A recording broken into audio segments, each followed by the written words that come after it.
नमस्कार दोस्तों, आज का हमारा टॉपिक है क्लीन रहना। हेडलाइन है, जैसे जैसे हम रिकवर होने लगते हैं हमें क्लीन रहने का एक नया दृष्टिकोण मिलता है। जीवन हमारे लिए एक नया साहसिक कार्य बन सकता है। नशे से भरी जिंदगी क्लीन जिंदगी नहीं होती।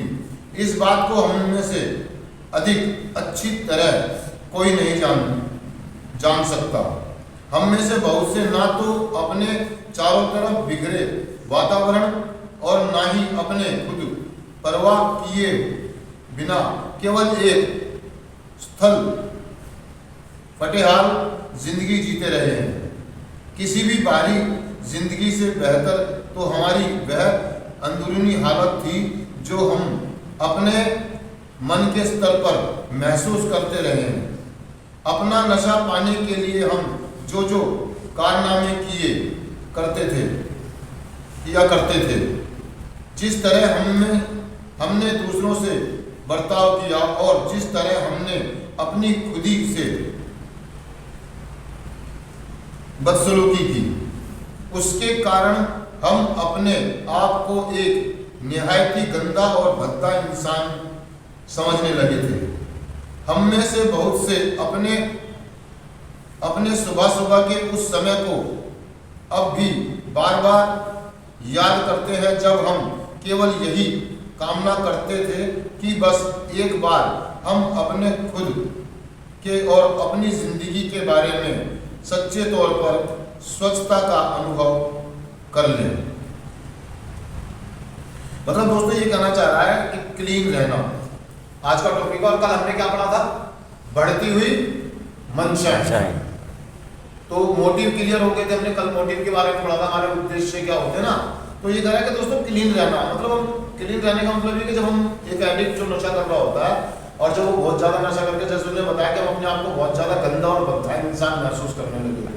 मतलब एक आदमी नशा करते करते इतने कुखाने कर देता अपनी जिंदगी में, इतनी बर्बादियां और इतनी तबाहियां कर देता है कि वो अपने आप से घृणा और नफरत करने लगता है।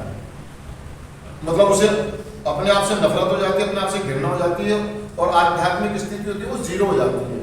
वो जिंदगी जीना नहीं चाहता, वो मौत चाहता है कि मतलब खुदकुशी करने की कोशिश भी करता है। और यहाँ तक कि वो मतलब इतने गंद खाने कर देता है, मतलब कैसे बताऊं, मतलब अपनों को धोखा देना, विश्वासघात करना, है ना, छीना झपटी करना, घर में चोरियां करना, झूठ बोलना, ये सारी चीजें जब वो करता चला जाता है तो उसको अपने आप से घृणा और नफरत हो जाती है। कह रहा है इस ऐसी स्थिति में हम क्या सोच रहे थे, या तो हमें मौत मिल जाए, या तो हम मर जाए, या हमारा नशा छूट जाए। तो कह रहा है कि हम क्लीन का अनुभव करना चाह रहे थे एक बार। मतलब ये लोग बाहर की दुनिया में जो लोग अपना एक सुंदर जीवन जीते हैं, बेहतर जीवन जीते हैं, हम उनकी तरह जीना चाहते थे और हम कोशिश भी करते थे, लेकिन हमें सफलता नहीं मिली। मतलब कहने का मतलब कि हमारा नशा नहीं छूटा, लेकिन हम क्लीन होना चाहते थे। कहीं ना कहीं हमारे दिमाग में ये बात थी कि मेरी जिंदगी से नशा निकल जाए। जब हम कार्यक्रम में आते हैं, फेलोशिप में आते हैं, किसी रिहैब में आते हैं, तो हम एक ही मकसद लेकर आते हैं कि बस मेरा नशा छूट जाए, बाकी सब मैं ठीक कर लूंगा। मेरी जिंदगी में जितनी भी तबाहियां बर्बाद हुई है, बस एक बार मेरी जिंदगी से नशा निकल जाए, मैं क्लीन हो जाऊं, बाकी सब कुछ ठीक मैं कर लूंगा अपने आप। लेकिन जैसे हम कार्यक्रम करना शुरू करते हैं, 12 कदमों में चलना शुरू करते हैं, सिद्धांतों को समझना शुरू करते हैं, जैसे जैसे हमारी आध्यात्मिक स्थिति ठीक होती है या मानसिक स्थिति ठीक होती है, तो चीजों के मायने बदलने शुरू हो जाते हैं। जैसे कल हमने पढ़ा था कि मंशाएं, हमारे को एक नया दृष्टिकोण, एक नया नजरिया मिलता। हम एक नजरिया लेकर आए थे जब हम फेलोशिप में आए थे कि हमारा एक दृष्टिकोण, एक नजरिया था कि कैसे भी करके नशा छूट जाए। लेकिन कहते हैं कि वो एक कहावत सुनी क्या आपने कि हम तो नमाज पढ़ने गए थे और रोजे गले जोर का झटका धीरे से लगे। मतलब मैं भी अगर मैं अपनी बात कहूं तो दोस्तों में सिर्फ एक ही सपना लेकर आया था कि बस एक बार मेरी जिंदगी से ये नशा निकल जाए, उसके बाद तो मैं सब कुछ संभाल लूंगा। लेकिन वास्तविकता और सच्चाई जब मुझे पता लगी, जब मैं कार्यक्रम करने लगा, उस समय जब मेरा गुजरा क्लीन रहते हुए, और जब मैंने प्रोग्राम को गहराइयों से समझना शुरू करा, मेरी आध्यात्मिक और मानसिक स्थिति बेहतर हुई।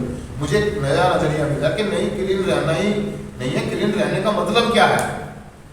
क्लीन रहने का मतलब ये नहीं है कि हमने नशा छोड़ दिया तो हम क्लीन है, नहीं। उससे बढ़कर भी कुछ है, उससे बढ़कर भी। अब उसके लिए मुझे क्या करना होगा? लोग कहते हैं ना, जैसे आपको मैं उदाहरण के लिए बात बताऊं कि जीवन क्या है। जीवन बस यही है कि अपने पढ़ो लिखो, अच्छा पढ़ो लिखो, शादी करो, बच्चे पैदा करके उनके लिए कुछ अच्छा करो और खत्म।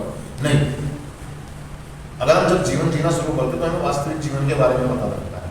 ऐसे जब हम कार्यक्रम में आते हैं, प्रोग्राम में आते हैं, तो सही में जीवन के बारे में और जीवन के सिद्धांतों के बारे में, जिंदगी को जिंदगी की शर्तों पे जीने के बारे में पता लगता है। संबंध हमारे जो थे शुरुआती दौर में, जो हमारे संबंध थे सिर्फ स्वार्थ पर और शर्तों पर थे।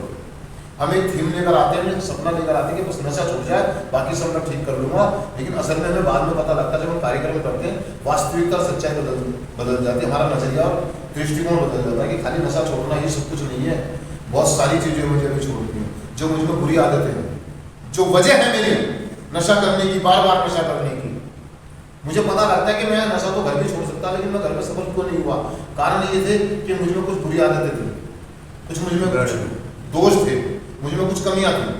तो दोस्तों हम कदम करना शुरू करते हैं, हमें प्रोग्राम में पता लगता है कि हम एक लीडर, एक नैतिक सूची बनाते हैं, पहले स्वीकार करते हैं, विश्वास करते हैं, समर्पण करते हैं, चौथे कदम में आकर के एक सूची बनाते हैं, और पांचवें कदम में उस ईश्वर की इच्छा का ज्ञान करने की कोशिश करते हैं। मतलब हमारा ईश्वर, मेरा भगवान या मेरे परिवार वाले मुझसे क्या चाहते हैं। नशे से प्रॉब्लम नहीं थी उन्हें प्रॉब्लम थी जो नशा करने के बाद जो मैं तांडव करता था घर में, मैं जो ड्रामेबाजियां करता था, वो ड्रामेबाजी आज भी कर रहा हूँ। आज भी मेरा गुस्सा वहीं का वही है, आज भी मेरा झूठ, मेरा लालच वहीं का वही है, आज भी मेरे ड्रामेबाजी वैसे की वैसे, बस मैं नशा नहीं कर रहा हूँ। लेकिन जब हम कदम करते हैं, प्रोग्राम करते हैं, तो हमारे को दृष्टिकोण मिल जाता है। जैसे उसने बताया कि हमें एक नया दृष्टिकोण, एक नया नजरिया मिला है। जैसे कि कल हमने पढ़ा था कि हमारी मनसाएं बदलेंगी, मतलब हमारे मैं सिर्फ क्लीन ही नहीं, मुझे अब रिकवरी भी होना है। मुझे अपने आप से, अपने व्यवहारिक दोषों से क्लीन होना है। जो मेरा व्यवहार है, मेरा जो एटीट्यूड है, मेरा जो चारित्रिक दोष है, मुझे उसमें परिवर्तन लाना है। मैं कितने लोगों के बारे में क्या नजरिया रखता हूँ, मैं चीज़ों के प्रति क्या नजरिया रखता हूँ, वस्तुओं के बारे में मेरा क्या नजरिया, मेरी क्या सोच है, मेरा क्या विचार है, मुझे उसके प्रति भी बदलना होता है। और दोस्तों हमारा नजरिया बदलता है, हमारा नजरिया बदलता है। हम अब इस कार्यक्रम को अपने जीवन के हर एक क्षेत्र में लागू करना शुरू कर देते हैं। हमारे कदम हमें बताते हैं कि कैसे हमें आध्यात्मिक होना है, कैसे हमें स्वयं की खोज करनी है, कैसे हमें निडर एक नैतिक सूची बनानी है, कैसे हमें दूसरों की क्षतिपूर्तियां करनी है, कैसे हमें स्वीकार करना है, हमें बार बार पहला कदम करते रहना है। हम पावरलेस हैं, हम शक्तिहीन हैं, हम नशा नहीं कर सकते। अगर हमें नशा नहीं करना है तो हमें कार्यक्रम की सख्त जरूरत है। हमें एक ऐसी उच्च शक्ति की जरूरत है जो मेरी देखभाल करे, जो मुझे समझा सके, मुझे पकड़ सके। क्योंकि मैं एक एडिक्ट हूं, मैं जानता हूं कि मैं कितनी तगड़ी फिल्म हूं या मैं क्या आइटम हूं। जब हम इस बात को जान जाते हैं कि मैं को हैंडल करने के लिए किसी चीज की जरूरत है, तो दोस्तों हम समर्पण की तरफ जाते हैं, हम कार्यक्रम करते हैं और क्लीन होते चले जाते हैं। क्लीन होते होते हमारे अंदर आध्यात्मिक परिवर्तन इतना आते हैं कि हम धीरे धीरे रिकवरी करना शुरू कर देते हैं। हम धीरे धीरे सोब्राइटी की तरफ जाते हैं। सोब्राइटी मीन्स आज मैं छोटी छोटी बेईमानियां नहीं करता हूं, मैं बड़ी बेईमानियां भी नहीं करता हूं, मैं झूठ नहीं बोलता हूं बात बात पर, मैं बैकबैटिंग नहीं करता हूं, मैं चोरियां नहीं करता हूं, मैं धोखेबाजियां नहीं करता हूं, मैं गद्दारियां नहीं करता हूं, मैं छोटी छोटी चीजों के लिए लड़ता झगड़ता नहीं हूं, चीखता चिल्लाता नहीं हूं। ये मेरा सोब्राइटी की तरफ जाने का कदम है। क्लीन लेना सिर्फ नशा मुक्त या मैंने कुछ चीजें छोड़ दी, लेकिन आज मेरे अंदर परिवर्तन है। मुझे अगर नशा मुक्त रहना है, सही में क्लीन रहना है, सही में अगर मैं क्लीन रहना चाहूंगा तो मुझे कार्यक्रम करना ही होगा, कार्यक्रम में रहना होगा, कार्यक्रम में जीना होगा। ये मेरे जीवन की सबसे पहली प्राथमिकता बन जाती है, मेरी सबसे पहली जरूरत बन जाती है कि सबसे पहले मेरा कार्यक्रम, मेरा क्लीन टाइम, मेरी रिकवरी, मेरा प्रोग्राम, उसके बाद बाकी चीजें। हम अपनी जिंदगी को कार्यक्रम के हिसाब से चलाना शुरू कर देते हैं, ना कि कार्यक्रम को जिंदगी के हिसाब से चलाते हैं। जब हम शुरुआत में आए थे तो हम कार्यक्रम को जिंदगी के हिसाब से चला रहे थे, लेकिन आज हमारी जिंदगी कार्यक्रम के हिसाब से चलना शुरू हो गई है। हम अपनी जिंदगी को कार्यक्रम के हिसाब से चलाते हैं। मतलब जो मेरा प्रोग्राम कहता है, जो मेरे उसूल कहते हैं, जो मेरे सिद्धांत कहते हैं, मैं उसके हिसाब से जिंदगी जीता हूँ, ना कि मैं लोगों के व्यवहार के हिसाब से जिंदगी जीता हूँ कि अगर मुझे किसी ने उल्टा बोल दिया तो मैं उसको उसके हिसाब से नहीं। मेरा कार्यक्रम कहता है पेशेंस, सब्र। जब वो आदमी शांत हो जाए तो मुझसे जाके बात करूं कि आपने मेरे को ऐसा क्यों बोला। लेकिन पास्ट में ऐसा नहीं था, जब मैं क्लीन नहीं था तो जैसे ही मेरे को किसी ने उल्टा बोला मैं उससे ज्यादा 10 बोलता था। कोई मेरे को एक गाली देता था मैं उसको 50 देता था, कोई मुझे एक थप्पड़ मारता था मैं उसको 10 मारता था, कोई मेरी एक बार चोरी करता था मैं 10 बार चोरी करता। लेकिन मेरा कार्यक्रम बताता है कि अगर मेरा नुकसान हुआ है तो दूसरों का नुकसान करने से मेरी क्षतिपूर्तियां नहीं होगी, या मेरा नशा करने से, किसी का बुरा करने से मेरी क्षतिपूर्तियां नहीं होगी। मेरी भरपाई नहीं होगी। मेरी भरपाई तभी होगी जब मैं क्लीन रह सकूँ, नशा मुक्त रहूंगा। और नशा मुक्त रहने के लिए दोस्तों मुझे सबसे पहले कार्यक्रम की जरूरत है, एक उच्च शक्ति की जरूरत है, एक स्पॉन्सर की जरूरत है, मुझे सभाओं की जरूरत है, मुझे मीटिंगों की जरूरत है, और सबसे पहली चीज मुझे ईमानदारी की जरूरत है, ओपन माइंड की जरूरत है, खुली मन स्थिति की जरूरत है।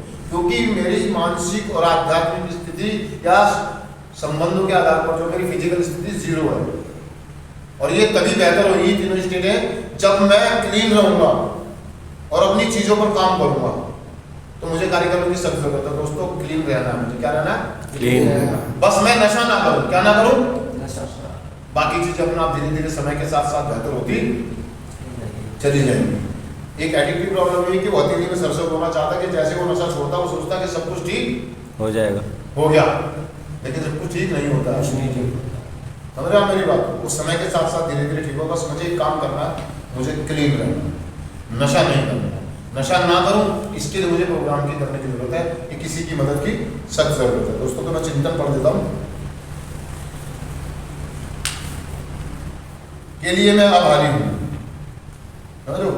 सिर्फ आज के दिन मैं क्लीन रहने का अनुभव करता हूं क्योंकि मैं क्लीन रह रहा हूं और यही वह रास्ता है जिस पर मैं चलते रहना चाहता हूं।